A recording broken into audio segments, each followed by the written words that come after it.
Now let's look at what are adverbs. So adverbs are used to describe verbs, adjectives or other adverbs, as I have already mentioned in the beginning of this video.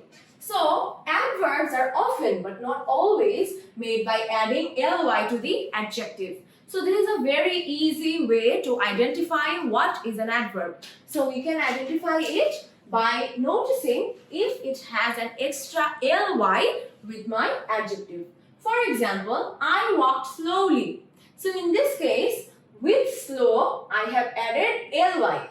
So if I have added ly, this is a very easy way to understand what is an adverb. But you will not notice this particular example everywhere. Because in the place of slowly, if I had written fast, I walked fast. In that case, would you put an ly with fast? No, there is nothing called fastly. As a result, this fast is also an adverb.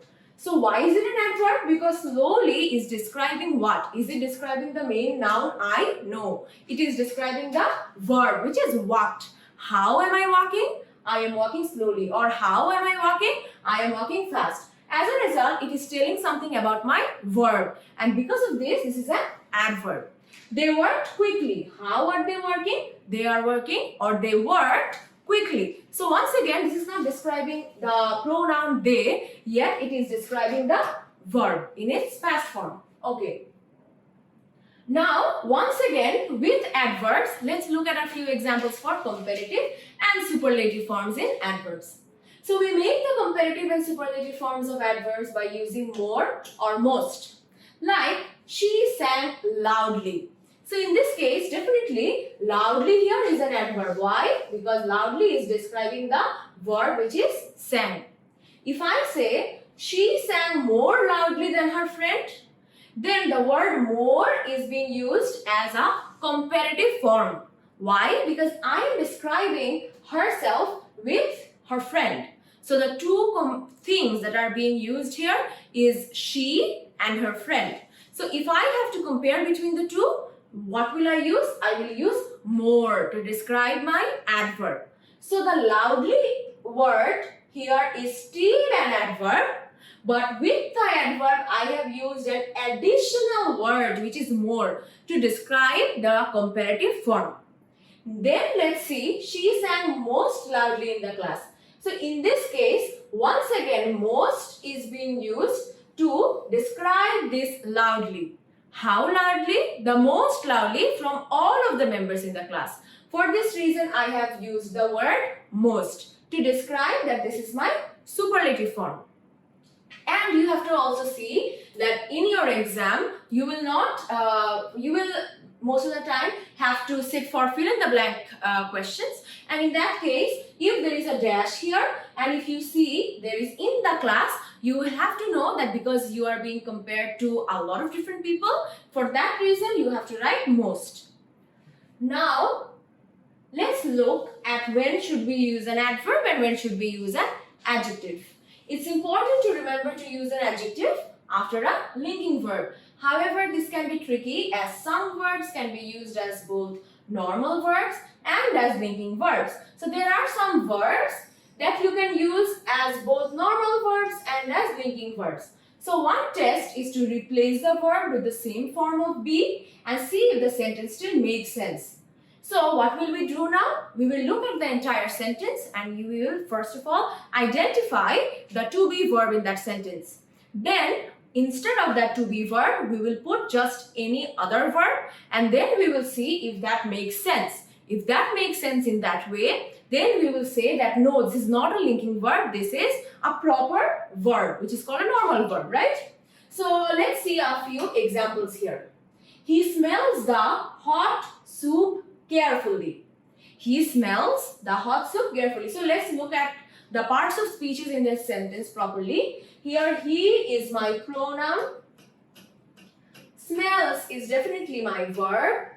The is, we know it's a quantifier, or just the hot soup. This entirety can be called as an object, but in that case, this hot is my adjective, and this carefully what is being explained here? What does the word carefully mean here?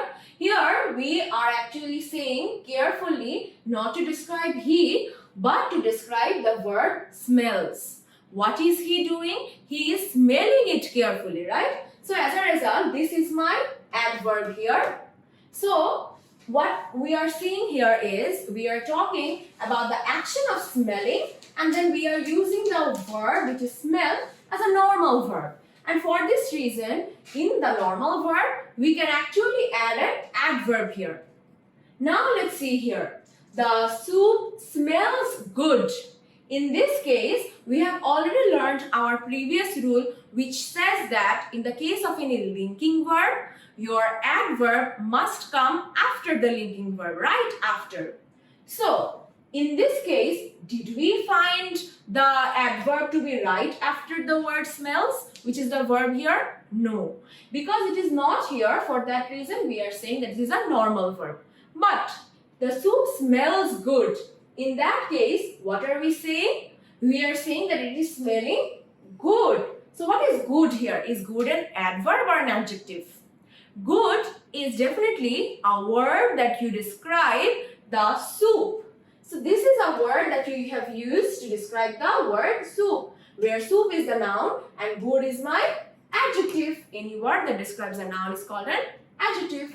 As a result, the word that you see here, smells, is definitely a verb. But what type of a verb it is something that you have to be of concern.